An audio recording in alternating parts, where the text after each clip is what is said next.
Hello, Standard 8. Going to teach biology, chapter 10, nutrition, and it is part 3. Means we have already discussed two parts. What we have discussed? We have discussed in detail about the nutrition, about the nutrient, about the food, why do we take food, the different categories or the classes of food. We have already discussed about the 6 classes of food, that is carbohydrate, fat, protein, vitamin, minerals and water.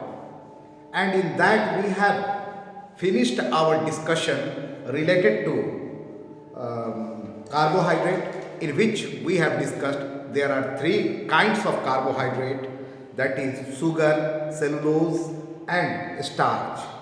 In sugar we have already discussed about the monosaccharide and the disaccharide, and about the starch we have discussed, that is the polysaccharide, and we have also discussed about the cellulose and the glycogen. Glycogen is the reserve food material in animals and it is reserved in liver.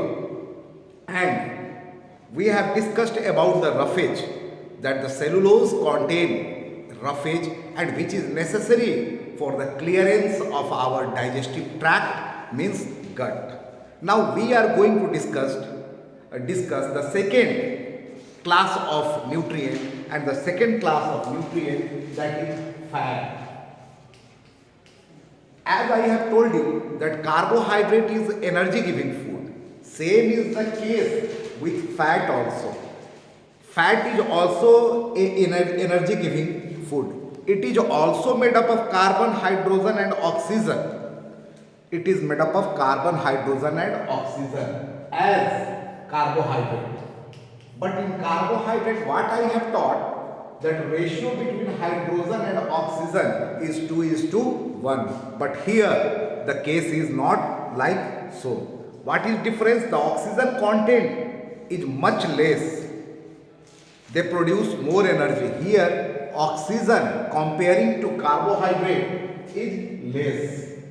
Oxygen is less. And it produces more energy comparing to carbohydrate.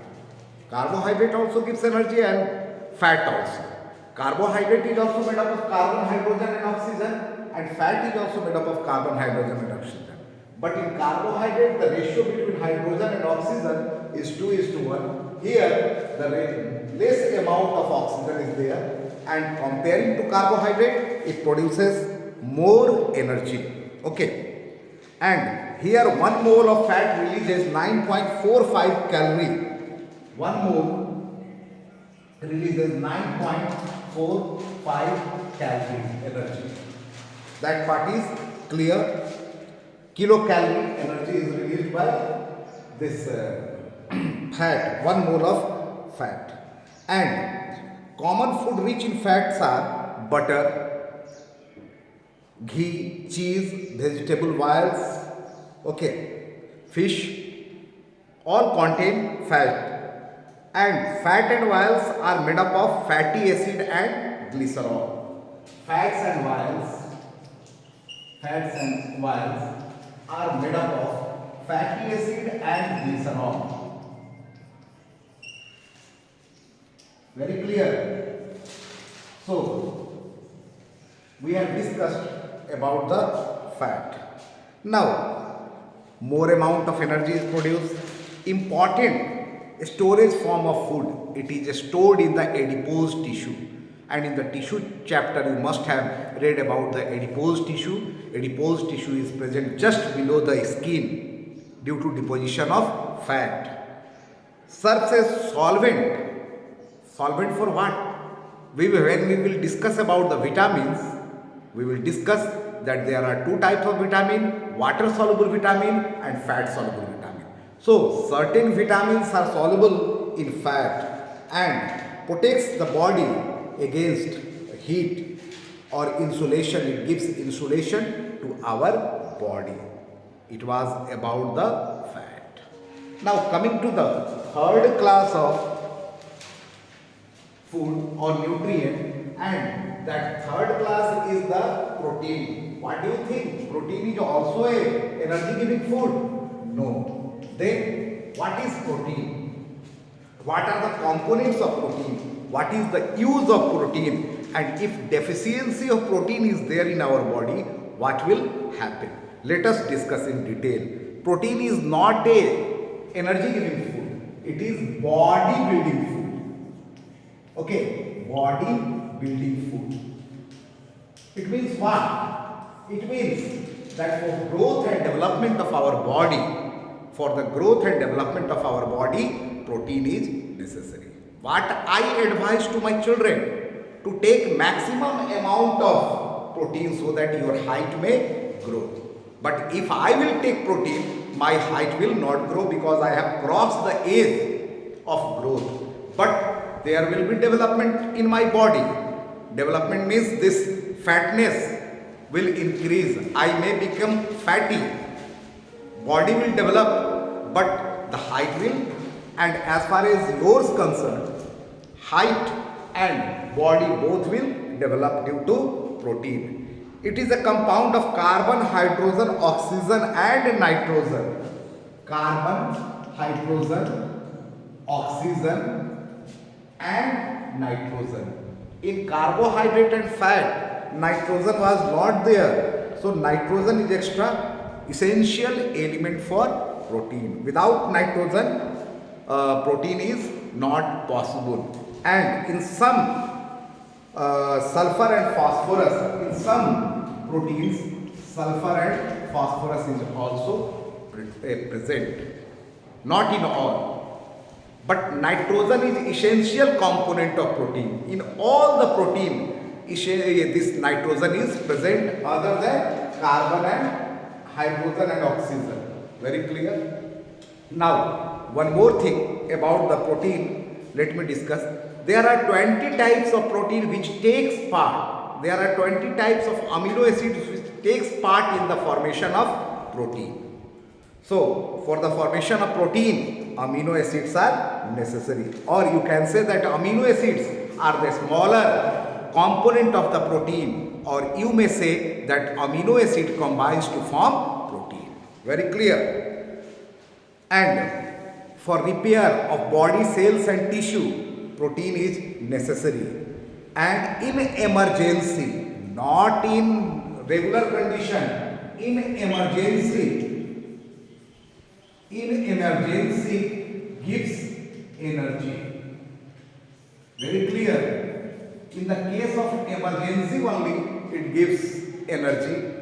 Okay, means you must have heard about Bhook Hartal. A person is sitting on a Bhook Hartal and doctor checks. What does he checks? First, he sees that the body has got carbohydrate or not. If carbohydrate is present, no harm, because carbohydrate is giving energy to the person who sat for the hartal.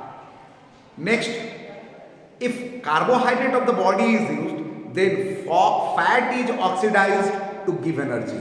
And when fat is finished, protein is oxidized to give energy, as in the case of emergency. And there the person is arrested and saline is put. Because if protein is finished from the body, the person will die. And what are the food rich in protein? Meat, fish, egg, milk, cheese, okay, beans, peas, and every type of pulses.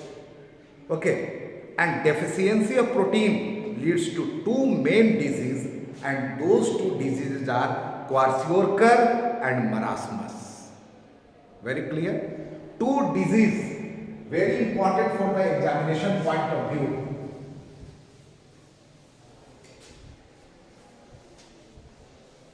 Two diseases due to deficiency of protein. Deficiency means coming. Deficiency of proteins. Those two diseases are marasmus and Kwashiorkor. Kwashiorkor. we will discuss in detail about the marasmus and kwashiorkor. Kwashiorkor, in Hindi it is called as Sukha Rog. To whom it happens? It is a protein deficiency disease and usually affecting young children.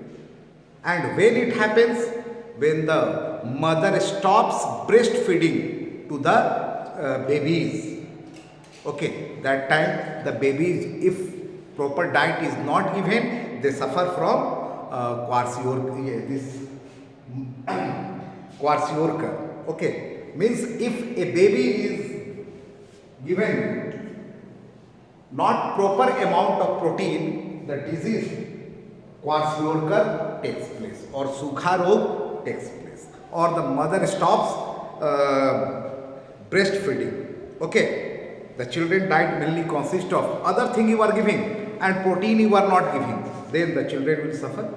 What are the symptoms of this kwashiorkor? Underweight, skin getting darky and scaly, stunted growth, loss of appetite, repeated diarrhea, enlarged liver and anemia, oedema. Oedema means swelling of the face and leg. The face will swell not due to eating or not due to nutrition, due to lack of nutrition, and that is protein. Very clear or not? So how this protein can be controlled? This protein deficiency disease can be controlled. Child must be given protein rich diet consisting of pulse, milk, egg, fish, meat, and mixed diet of wheat, gram, peanut, soybean, jaggery can be given. So after that the baby may be cured. Once more try to understand. Kwashiorkor, Sukha Rog takes place to the babies whose mother is not providing milk, breast milk. Okay, and it affects the children of 1 to 5 age. 1 to 5 age. Don't worry, you will not suffer from kwashiorkor because it takes place to the children, to the babies of 1 to 5 years only. Okay, and legs swells, face swells, and if the baby is given proper diet, then he or she becomes all right. Very clear or not? So today up to this much. In the next video we will discuss about the marasmus and we will differentiate between kwashiorkor and marasmus. Very clear? Thank you very much.